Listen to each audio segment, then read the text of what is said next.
Hello, everybody. Welcome back to Hot Shot Podcast. I'm Chase, and I'm here with. Brian.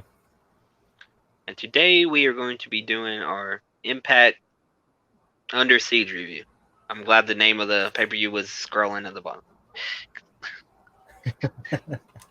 I didn't watch the first two matches. I guess Brian, go ahead and talk about it. Brian Myers defeated Black Taurus and went 9 minutes and 10 seconds, and we gave it a 2 star. I mean, Black Taurus is basically this jobber, basically. I don't even know if I've ever seen this guy wrestle. So I don't even... He's from AAA, but I'm pretty sure I don't know if he's won a match besides against a jobber or something like that. But every big decent match he's in, he's lost.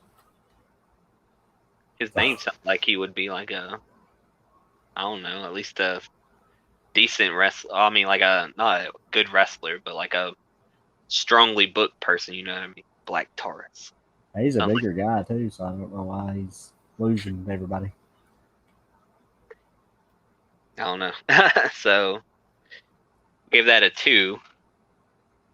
So I guess below average opener. So. Oh yeah. Set the tone for what's to come. Spoiler. Then next we have Taylor Wilde and Tenille Dashwood. Defeated Kimberly and Susan, 4 minutes 27 seconds, 1.5 star. What have they done to Su Yung? I mean, Susan. I don't think that's Su Yung. That looks nothing like Su Yung. She really does have magical powers where she can just change her appearance. I mean, it shows that she's got good character work, but my God, I mean. Yeah. I mean, Su Yung was, a popular character. I just don't understand why they just let her be Su Yung. I don't know if it's. Yeah, I guess you don't know if it's like their idea for her, or if she just wants to do something different. You know what I mean? But, yeah. What was she before she Susie or something like that? Yeah, something like that. Like an anime, like. She had like a dress on.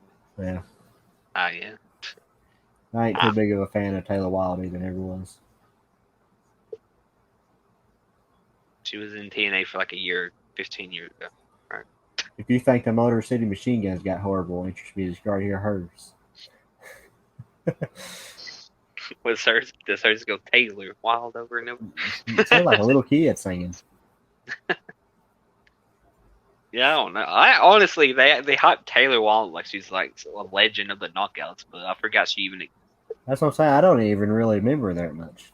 She was in TNA for like a year. Like that was it. Yeah, she held the title, but other than that, I mean, I don't know what she did. But yeah, we gave that match a 1.5. So up next, we have Ace Austin and Madman Fulton defeated Petey Williams and TJP, Triple XL, and Rohit Raju and Shira. We gave it a 3. I mean, it's basically your modern day X Division kind of match, right? I mean, I know there were bigger guys, but it was fast paced. Yeah, it was pretty good. I mean, compared to the last two, it seems like the first match I got to watch. I mean, yeah. I mean, I don't like Ace Austin, so I don't really care that he won, but he won just to lose, right? So. Yeah, they actually lost on Impact this week. That's what Dylan was telling me. He said Rhino and somebody won or something. Yeah, Rhino, I think, cashed in his... Yeah, from like a year ago. He has a Rhino on that cowboy guy. I don't know his name. Joe Doring or something. Yeah. I mean, if I was Rhino, I'd be like, I'm going for the world title, but I guess he wants to go tag team titles with Cowboy. Anyways, next we have W. Morrissey. I always want to call him William. Does W stand for William? Does anybody know? I don't know. I just call him William Morrissey. I don't know if that's right. Defeated Willie Mack. And this match was pretty bad. It seems like it lasted twice as long in 11 minutes. It's so boring. All it was him beating up Willie Mack in a very slow pace. So basically a big cast match. But I'm sorry, Big Cass was never a good wrestler, really. I mean, him and Enzo had a tag team that got over on mic work, not ring work. So I don't know why this guy wrestles in like business pants or something. Yeah, when he wrestled at the last pay-per-view, I just thought he was there, so they had him in the match, and I thought he didn't have his wrestling attire, but he had the same pants on this past weekend. He's not a single star. I mean, you saw WWE try to give him a little push against like Daniel Bryan. He couldn't have good matches with Daniel Bryan, so that says a lot. He does better. He's better off as the big guy in the tag team, or yeah, that's his role. That's what he should be. So hopefully they get that man a tag team partner because that was not a good match. And that's go ahead. You kind of think they might bring in Enzo because I know they've been tagging up on the Indies again. I mean, I don't see why not. I mean, it's not really my personal like, but he has his own fan base, so why not? And it will work better for William or W, I guess. This guy's mom named him W. He knew him a name. But, yeah, this match wasn't good, and Willie Mack is not Willie Mack's fault. He's a good wrestler. So. Yeah. Gave it a 1.5. Up next, we have Fire and Flava defeated Jordynne Grace and Rachel Ellering to win the titles, right? To win the Impact. Back. I don't understand that either, really. I don't know. I was telling Dylan, I think they just wanted to go ahead and have a 2-time champion. I don't know. I mean, I don't mind it, I guess, because it keeps it unpredictable, but at the same time, I don't know. These women tag team divisions, man, I don't know how I feel about them. I just don't feel like they have enough women to have a tag team division. Yeah. Like, it's just, how many women does Impact have? Like, not very many. Definitely not enough to pull a tag team division off. So, it is whatever. I mean, it was the match. I don't remember anything about the match on too much. I just remember the finishing. They won with a splash. That was like a theme early on. The splash was a devastating move. Everybody we gave it a 2.25. I mean, it is what it is, I guess. And it's our match of the night. Josh Alexander defeated El Phantasmo to retain the X Division title. Yeah. I couldn't remember if it was a title match. It was. I mean, it was a good match. It was, these two are pretty good, but they have drastically different styles in ring. But, I mean, that's not always a bad thing. That's sometimes interesting. And it was a good match. But I don't think it ever hit that, like, second gear, you know what I mean? Oh, like yeah. It wasn't slow. Like, the first gear was good. Like, I don't know. When you see a New Japan guy, you kind of expect a New Japan-ish top match.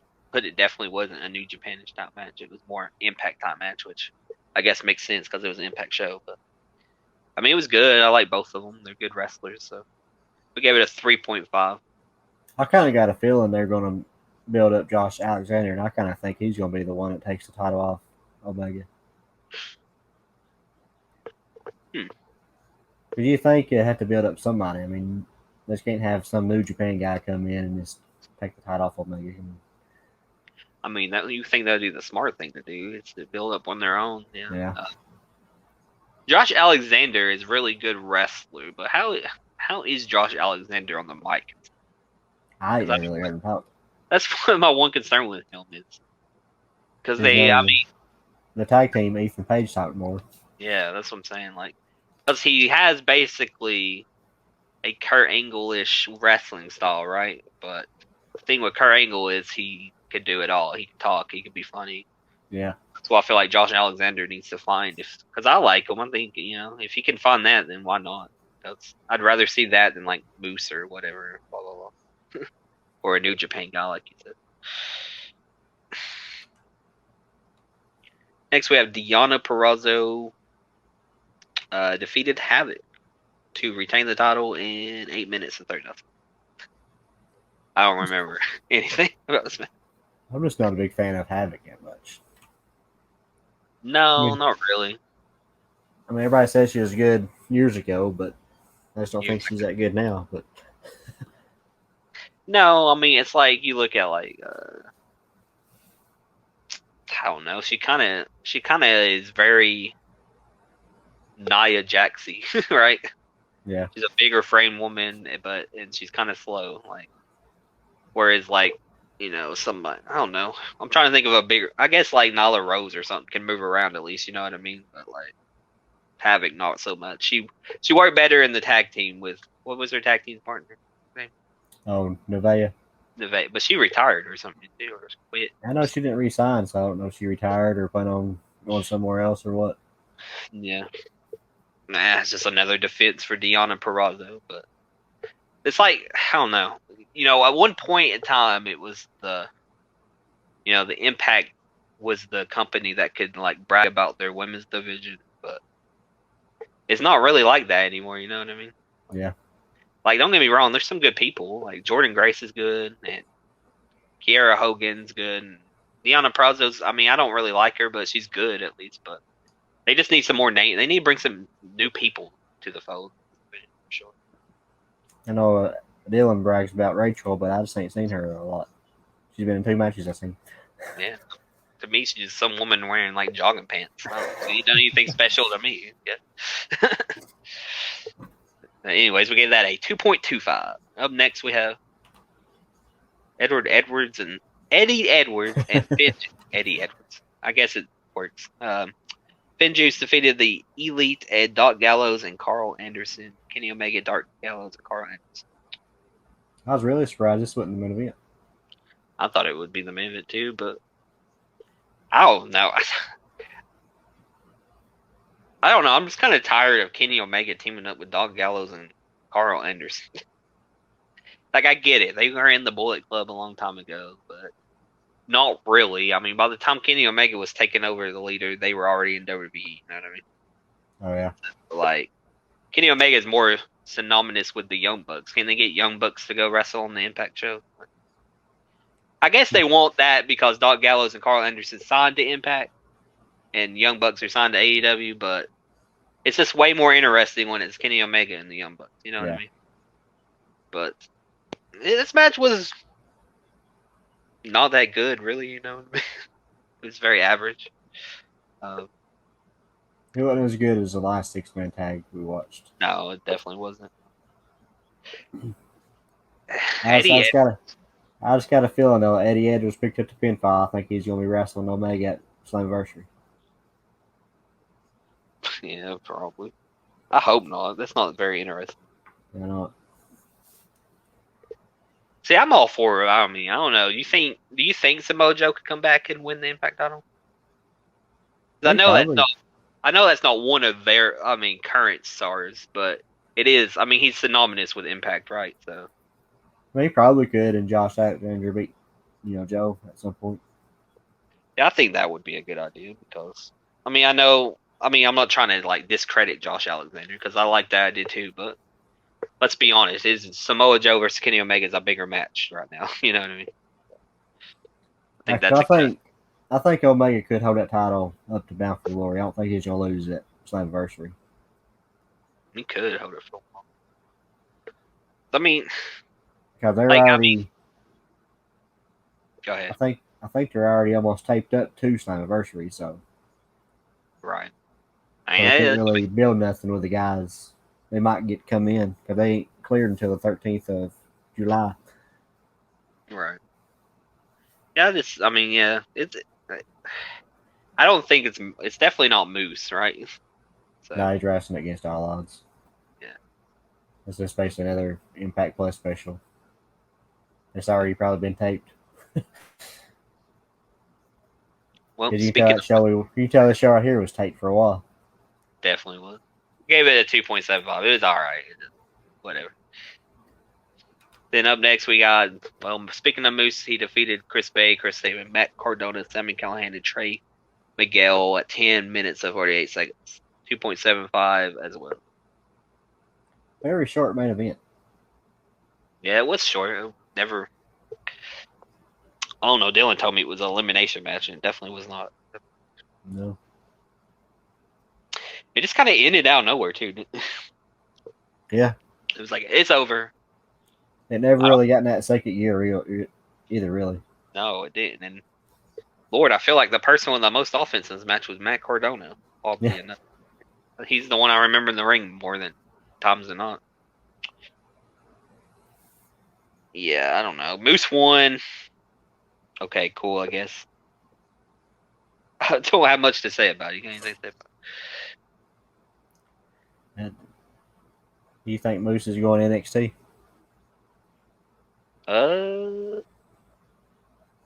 Lord, I hope not. No, he's hinting at it. And that's not even a hate on Moose. It's just I feel like Moose is not that much different from like a Bobby Lashley or even what's the Intercontinental Champion's name? Apollo Crews. You know, Oh yeah. they're all very similar. Like not even just race thing, just like styles. They're very similar in size and styles of wrestling. I mean, yeah, you can even put Brian Cage in there too. So. Exactly. Like it's not just like even in WWE though they've got that. I mean, like even Drew McIntyre is in that mode. They're not huge guys, but they're big guys. I guess they're your standard heavyweight guys. Yeah. I just don't think Moose would just get lost in the shuffle in WWE. So I don't know why people would want him to go. He might do all right in NXT, but I don't see Moose doing too much on the main roster in WWE. I know he posted something on Twitter saying what's next or something like that, and had in next had the N and X and T capitalized, and the other letter was lowercase still. Yeah, honestly, if it was between NXT or AEW, though, I would vote NXT because I really don't think there's much space for him in AEW either. I know some people say AEW need bigger guys, but do they really? I mean, they have Brian Cage. They have what's Brian Cage's buddy, the William Hobbs or whatever, Powerhouse Hobbs. I want to call everybody William. What the heck? I mean, I don't know. We'll see what he does. I guess. Personally, he might just go back to Impact on. But overall, we gave that pay-per-view a 2.25. Match of the night was Josh Alexander and El Phantasmo, and the superstar of the night. I don't know. I guess Moose, right? Or Eddie Edwards, one of the two. Yeah. Which is not a good thing, Impact, because Moose and Eddie Edwards, that's kind of getting boring. Gotta be honest. So we'll see. I mean, we'll see how his match with Kenny Omega goes. Dylan's hopped it up like it's gonna be 5-star class. Other than that, I think that's gonna do it for Impact Under Siege. I want to call it Rebellion for some reason. That was the last one. Yeah, Impact Under Siege review. Don't forget to like, comment, subscribe to our YouTube channel and our Facebook, and we'll see you in the next one.